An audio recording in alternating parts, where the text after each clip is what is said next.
Hoje trago uma curiosidade. Você sabia que o menino Jesus retratado na história da arte nem sempre foi menino, uma criança? Por muitos séculos, o menino Jesus era uma miniatura de homem, isso mesmo. Estamos na época natalina e na história da arte, essa época foi bastante retratada por muitos artistas. O nascimento do menino Jesus, a chegada dos Reis Magos, a imagem da Virgem Maria com o menino, as famosas Madonas com o menino Jesus, tudo isso foi muito retratado.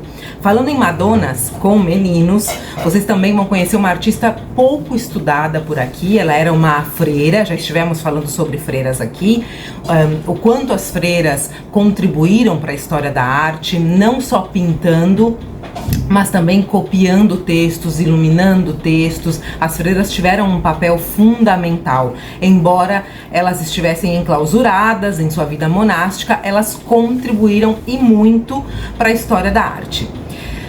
O nome da artista de hoje é Orsola Maddalena Caccia. Vamos começar então pela questão da imagem do menino Jesus, como ele era visto na Idade Média. Nós já conversamos sobre o fato da arte refletir uma época, refletir o pensamento de uma época. Então, as representações medievais do menino Jesus, elas eram influenciadas pela ideia do homúnculo, um homem pequeno. Por quê? Porque os teólogos da época afirmavam que o Filho de Deus já era um homem formado desde o seu nascimento.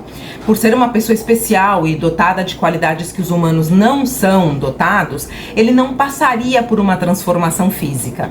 Então, por isso, naquela época, o menino Jesus nem era chamado de menino, era chamado de o Filho de Deus, sendo, portanto, um senhor em miniatura.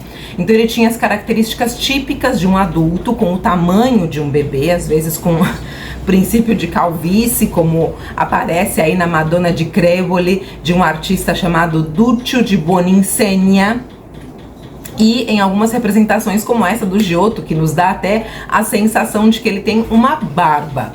Nessas representações, veja, o menino Jesus aparece com braços e pernas de adulto, mas seu corpo é bem menor com respeito ao tamanho do corpo da Virgem, da Madonna, também conhecida como Madonna entronada, quer dizer, a Madonna sentada no trono.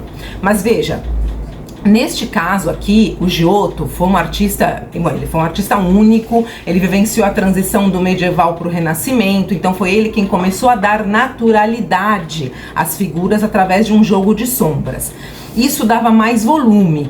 Então aqui é como se ele desse um contorno à mandíbula do rosto do menino Jesus. Então por isso termina nos dando essa impressão da barba, né? E termina acentuando as feições de um homem nesse bebê que está sentado no colo da Virgem. Agora, para a calvície do menino Jesus, do Duccio, realmente não tem explicações, não dá para defender o Duccio nessa. As feições do menino Jesus também são de um adulto. Enfim, sem palavras pro Duccio. Vocês certamente estarão se perguntando por que os artistas na época medieval pintavam o menino Jesus dessa forma. Será que é porque eles não sabiam desenhar? O que estava acontecendo? Não era isso. Não é porque eles não soubessem desenhar, é porque existia uma questão da representação religiosa. Então as figuras humanas nesse contexto de representação religiosa, elas passavam a segundo plano. O que importava para os artistas aqui, para o contexto, era a mensagem. Para nós hoje em dia pensar dessa forma é quase impossível, mas a gente tem que ter em consideração outro aspecto também, o conceito da infância. Isso é algo recente na história, certo? As pessoas não tinham infância, isso não era discutido, não existia. Se a gente observar os retratos das crianças feitos, não só na época medieval, mas se a gente observar Renascimento, Barroco e mais pra frente também, a gente vai ver que as crianças eram mini adultos, tanto na forma de posar como na forma de se vestir. Eu estava até lendo o trabalho esses dias de uma pesquisadora espanhola, a Gemma Cobo. Ela é de Madrid e ela estudou a infância na história da arte por meio dos retratos. Inclusive, se vocês tiverem interesse no assunto, me digam aqui nos comentários, eu posso preparar um material sobre isso. Bom, e justamente o trabalho de pesquisa da Gemma Cobo comenta essa questão de quando a criança passa a ser vista realmente como criança, né? E isso não vai acontecer com muita frequência até o século XIX e termina de se concretizar, digamos, no século XX, para vocês terem uma ideia. É algo que, bom, levou seu tempo, portanto.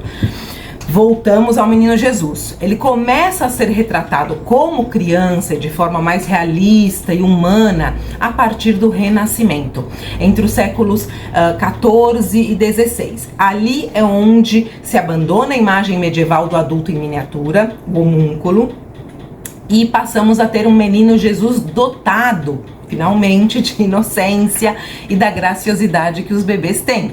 Isso é reflexo da mudança cultural da época também, porque naquele momento pintar do natural, ou seja, a partir do real, do modelo, é o que vai ser mais visto, mais utilizado. Então a gente pode até dizer que o artista italiano Rafael Sanzio foi um dos precursores desse ideal de crianças, quando ele pinta essa obra, especialmente esses anjinhos que vocês estão vendo aí, que são as criaturas mais fofinhas do mundo, né? E hoje são bastante vistos.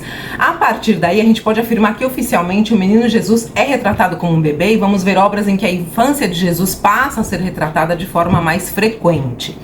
Bom, a iconografia da Madonna com o menino vai ganhando, né, outro tipo de representação. A gente pode ver como os artistas foram mudando ao retratar a Virgem, certo? Isso vai ser um reflexo das mudanças nas técnicas, nos materiais com os quais os artistas trabalhavam, porque também esses materiais vão mudando. Primeiro eles pintavam, por exemplo, em retábulos, né, nas madeiras. Depois eles vão pintar nas telas, isso já tem uma diferença. Antes usavam têmperas, agora vão usar tinta a óleo, enfim. Todas essas mudanças na forma de fazer arte vão dar como resultado essa mudança na imagem da Virgem, da Madonna com o menino Jesus. E eu falei que apresentaria a vocês uma artista ainda pouco conhecida aqui no Brasil, que é a Orsola Magdalena Caccia, uma italiana que nasce no final do século XVI, 1590 e pouco, e ela vai aprender a pintar com o pai, Guglielmo Caccia, que era um artista já bastante conhecido na região de Piemonte, norte da Itália, onde a família da Orsola morava. A Teodora Orsola, depois de fazer os votos, adota o nome de Orsola Magdalena e vai continuar pintando. Inclusive, essas pinturas da Orsola vão ser a fonte de arrecadação de dinheiro para o convento, porque o convento vendia as pinturas feitas pela Orsola para ganhar dinheiro. Então ela vai ter um ateliê dentro do convento. Nesse ateliê ela vai ter alunas, vai ter ajudantes, e como vocês podem ver aí, ela produziu muitas naturezas mortas belíssimas. Vejam, essas que eu trouxe para vocês são de uma delicadeza, uma precisão e uma técnica impressionantes. E a Orsola pinta também a Virgem com o menino, né, Madonna col bambino, com muita ternura, muita delicadeza. A gente pode apreciar nessas obras como o olhar da Virgem em direção ao menino é um olhar doce, de cumplicidade, de cuidado. A Orsola, como tantas mulheres artistas, esteve no anonimato até 2012, quando fizeram uma exposição na Itália, no Castelo di Mirandolo, que está localizado no norte da Itália, próximo de Turim. E aí, nesse local, eles expuseram obras da artista, algumas delas, inclusive, que estavam em mãos de colecionadores particulares, estão até agora. A gente pode ver as obras da Orsola fora da Itália, no Metropolitan Museum de Nova York, né, o Met. O Met recebe em 2020 uma doação de 3 telas dessa artista, então agora ela pode ser apreciada fora da Itália. Me contem se vocês já sabiam dessa mudança da imagem do menino Jesus, o que vocês pensam disso, se já conheciam a Orsola, e fiquem atentos para mais relatos de arte. Obrigada, até a próxima!